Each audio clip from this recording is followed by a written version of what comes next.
Hello ധന്യസ് kitchen ചാനലിലേക്ക് എല്ലാ കൂട്ടുകാർക്കും സ്വാഗതം. വളരെ എളുപ്പത്തിൽ നമുക്ക് കല്യാണ വീട്ടിലൊക്കെ തലേ ദിവസം കിട്ടുന്ന വെജിറ്റബിൾ ബിരിയാണി ഉണ്ടാക്കി നോക്കിയാലോ. അപ്പോൾ ഓഫീസിലൊക്കെ കൊണ്ടുപോകാനാണ്, എൻ്റെ കുട്ടികൾക്കൊക്കെ കൊണ്ടുപോകാനും സ്കൂളിൽ കൊണ്ടുപോകാനൊക്കെ ഭയങ്കര ഇഷ്ടമായിരിക്കും കേട്ടോ. അപ്പോൾ ഇതെങ്ങനെയാണ് ഉണ്ടാക്കുന്നതെന്ന് നോക്കാമല്ലോ.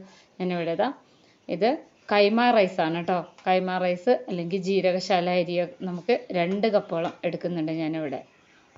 ഈ ഒരു ബിരിയാണി ഉണ്ടാക്കാൻ ഏറ്റവും കൂടുതൽ നല്ലതായിട്ടുള്ളത് ഈ 2 തരം അരിയാണ് കേട്ടോ. ബാസ്മതി റൈസ് അത്ര അങ്ങോട്ട് ടേസ്റ്റ് ഇല്ല. അപ്പോൾ ഇത് നന്നായി കഴുകി ഒന്ന് വെള്ളത്തിൽ 10 മിനിറ്റ് കുതിർത്തി വെക്കാം. ഞാനിവിടെ ഒരു ചൂടുകട്ടിയുള്ള കടായി സ്റ്റൗവിൽ വെച്ച് ചൂടായി വരുമ്പോൾ 1/2 ഗ്ലാസോളം സൺഫ്ലവർ ഓയിലും ചെറിയ കഷ്ണം പട്ട 4ആയി മുറിച്ചത്, ഒരു 4 ഏലക്ക, അതുപോലെ തന്നെ ഗ്രാമ്പു ഒരു 6 എണ്ണം കൂടെ ഇട്ട് കൊടുത്തിട്ടുണ്ട്. ആദ്യം നമുക്ക് റൈസ് ഉണ്ടാക്കണം കേട്ടോ. ഇനി ഇതിലേക്ക് 1 സ്പൂണോളം പെരിഞ്ജീരകം, 1/2 സ്പൂണോളം ചെറിയ ജീരകം ക്യൂമിൻ സീഡ് ഇട്ട് കൊടുക്കുകയാണ്. നന്നായിട്ട് ഇതൊന്ന് മൂത്ത് വരട്ടെ കേട്ടോ. അപ്പോൾ ഈ ഒരു രീതിയിൽ ഉണ്ടാക്കിയാൽ മതി. ഇനി 1 സ്പൂണോളം ഉപ്പ് ഇട്ട് കൊടുത്തിട്ടുണ്ട്. ഇനി 2 കപ്പ് അരിക്ക് 4 കപ്പ് വെള്ളം എന്നുള്ള രീതിയിൽ ഇതൊന്ന് മൂത്ത് വരുമ്പോൾ ഇതിലേക്ക് ഒഴിച്ചു കൊടുക്കുകയാണ് കേട്ടോ. വളരെ എളുപ്പത്തിൽ ഉണ്ടാക്കിയെടുക്കാൻ പറ്റും. വളരെ ടേസ്റ്റി ആയിട്ടുള്ള ഒരു ബിരിയാണിയാണ്. നമ്മൾ സാധാരണ ബിരിയാണിയിൽ നിന്ന് വളരെ ഈസിയാണ് ഇത് ചെയ്തെടുക്കാൻ. അപ്പോൾ ഇനി ഇതൊന്ന് ഇളക്കി യോജിപ്പിച്ചതിന് ശേഷം ഒന്ന് തിളയ്ക്കാൻ വേണ്ടി വെക്കണം. അപ്പം ഞാനിവിടെ ഇത് തിളച്ച് വന്നിട്ടുണ്ട്. നമ്മൾ നേരത്തെ കഴുകി വെച്ച അരി ഒന്ന് വെള്ളം വാർത്ത് വെച്ചിട്ടുണ്ടായിരുന്നു. ആ അരി ഇതിലേക്ക് ഇട്ട് കൊടുക്കാം കേട്ടോ. അപ്പോൾ ഇങ്ങനെയാണ് ഞാൻ വെജിറ്റബിൾ ബിരിയാണി പെട്ടെന്ന് ഉണ്ടാക്കാൻ വേണ്ടി റൈസ് ഉണ്ടാക്കുന്നത്. അതും ദമ്മിടാൻ വേണ്ടിയിട്ടാണ് കേട്ടോ. അപ്പോൾ ഇത് അടച്ച് വെക്കാം നമുക്ക്. അത് നന്നായിട്ട് തിളച്ച് വരുമ്പോൾ ലോ ഫ്ലെയിമിലിട്ട് കൊടുക്കാം. ഇനി ബിരിയാണിക്കായിട്ട് ഞാനിവിടെ സോയാബീൻ ഞാനൊരു 1/2 കപ്പ് എടുത്തിട്ടുണ്ട്. ചെറുതാണ് കിട്ടിയിട്ടുള്ളത്, വലുതാണെങ്കിലും കുഴപ്പമില്ല കേട്ടോ. ഇതുപോലെ തന്നെ വെള്ളത്തിലിട്ട് ഒരു 2 മിനിറ്റ് ഒന്ന് കുതിർത്തിയെടുത്താൽ മതി. ചൂടുവെള്ളമല്ല, സാധാരണ വെള്ളമാണ് കേട്ടോ. എന്നിട്ട് അതിനെ നന്നായിട്ടൊന്ന് പിഴിഞ്ഞെടുക്കണം. അപ്പോൾ ഈ ചെറിയ രീതിയിലാവുമ്പോൾ വളരെ ടേസ്റ്റാണ് കേട്ടോ കഴിക്കാൻ വേണ്ടിയിട്ട് ഈ ഒരു സോയാബീൻ. ഇനി ഞാനിവിടെ പച്ച ഗ്രീൻ പീസ് കിട്ടിയിട്ടുണ്ട്. ഇതല്ലെങ്കിൽ പാക്കറ്റ് തലേ ദിവസം വെള്ളത്തിലിട്ട് കുതിർത്തി വേവിച്ചാലും മതി. ഞാനിവിടെ ക്യാരറ്റ് എടുത്തിട്ടുണ്ട്, ബീൻസ് കുറച്ച് എടുത്തിട്ടുണ്ട്, ഒരു കോളിഫ്ലവറിൻ്റെ 1/2 ഭാഗം എടുത്തിട്ടുണ്ട് കേട്ടോ. അപ്പോൾ 1/2 കിലോൻ്റെ ഒരു ഭാഗം എന്ന് വെച്ച് കഴിഞ്ഞാൽ 1/4 കിലോനോളം.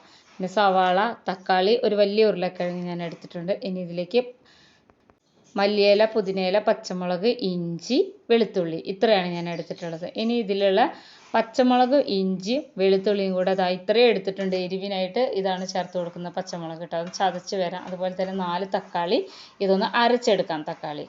ഞാൻ ആദ്യം തന്നെ ഇവിടെ ഇത് ചതച്ചെടുത്ത് വന്നിട്ടുണ്ട് കേട്ടോ. ഇനി ഇതേ മിക്സിയുടെ ജാറിൽ തന്നെ തക്കാളി 4ആയി മുറിച്ച് നമുക്കിത് നന്നായിട്ടൊന്ന് അരച്ചെടുക്കാം.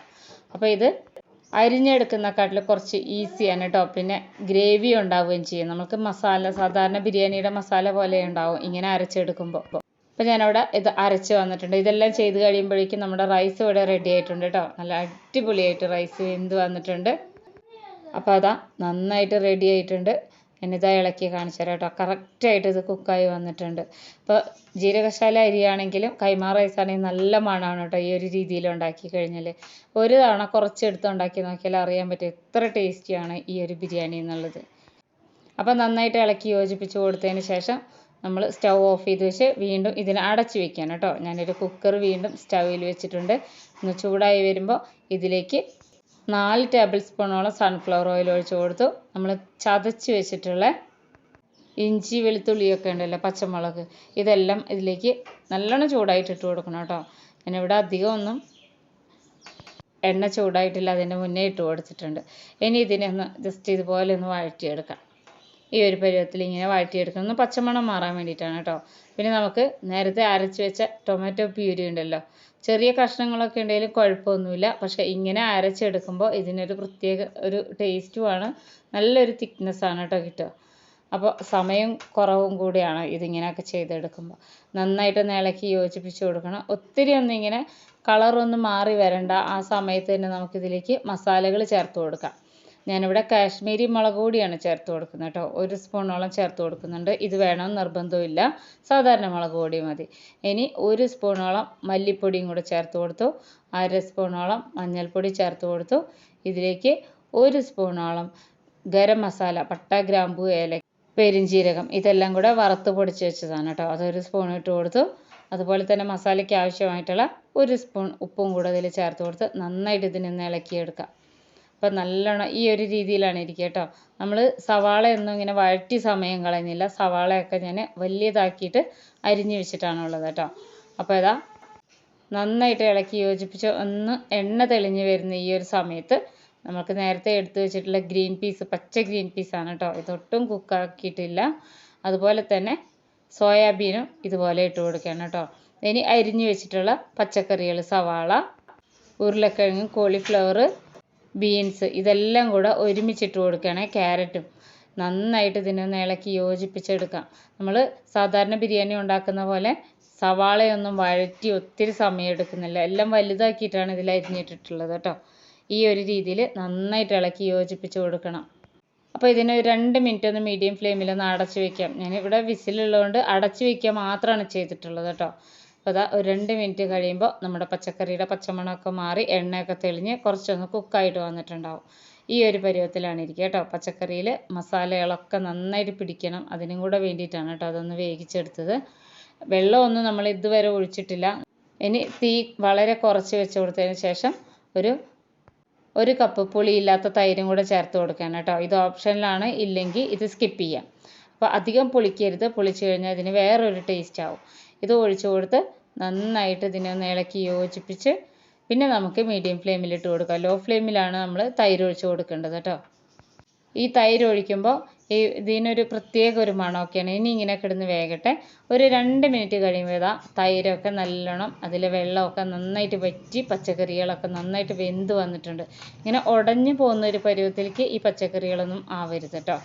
ഇനി നമുക്ക് നേരത്തെ എടുത്ത് അരിഞ്ഞ് വെച്ചിട്ടുള്ള പുതിനയില മല്ലിയില മിക്സ് ചെയ്തതാണ് കേട്ടോ. അതും കൂടെ ഇതിലേക്ക് ഒരു പിടി ചേർത്ത് കൊടുക്കാം. അപ്പോൾ ഒരു 2 പിടിയോളം ഞാൻ എടുത്തിട്ടുണ്ടായിരുന്നു. അതിൻ്റെ ഒരു പിടി ഞാൻ മാറ്റി വെച്ചിട്ടുണ്ട് കേട്ടോ. ഈ ഒരു രീതിയിൽ നന്നായിട്ട് ഇളക്കി യോജിപ്പിച്ച് കൊടുക്കണം. നല്ല മണമാണ് കേട്ടോ ഈ ഒരു സമയം. ഇനി നമുക്ക് സ്റ്റൗ ഓഫ് ചെയ്തിടാം. ഇത്രേ പണിയുള്ള മസാലയ്ക്കായിട്ട്. ഇനി ഞാനിത് ദം ഇടുകയാണ് കേട്ടോ. ആദ്യം തന്നെ നമ്മൾ ഒരു ചൂട് കട്ടിയുള്ള ഒരു പാത്രത്തിലേക്ക് റൈസ് ഇട്ട് കൊടുക്കുകയാണ്. നമ്മളൊരു 10 മിനിറ്റ് മാത്രമേ ദം ഇടുന്നുള്ളൂ. അപ്പോൾ നല്ല ചൂടിൽ തന്നെ ഇതുപോലെ ഒരു തവണ അരി വെന്ത ചോറ് ഇതുപോലെ ഇട്ട് കൊടുത്ത് അതിൻ്റെ മേലെ പുതിനയിലയും മല്ലിയിലയും കുറച്ച് നിരത്തി കൊടുത്തു. പിന്നെ ബാക്കി നമ്മൾ ഉണ്ടാക്കി വെച്ച കുക്കറിൽ വേവിച്ച് വെച്ച മസാല ഉണ്ടല്ലോ, ഈ മസാല മുഴുവനായിട്ടും ഇതിലേക്ക് ഇട്ട് കൊടുക്കണം കേട്ടോ. ഇങ്ങനെ പരത്തി കൊടുക്കണം. അപ്പോൾ വലിയ കുക്കറൊക്കെ ഉണ്ടെങ്കിൽ കുക്കറിലൊക്കെ വയ്ക്കുന്നത് കുറച്ചുകൂടെ നല്ലതായിരിക്കും കേട്ടോ. അപ്പോൾ ഞാനിവിടെ ഇത് ബിരിയാണി ചെമ്പാണ്, ഇതിലാണ് വയ്ക്കുന്നത്.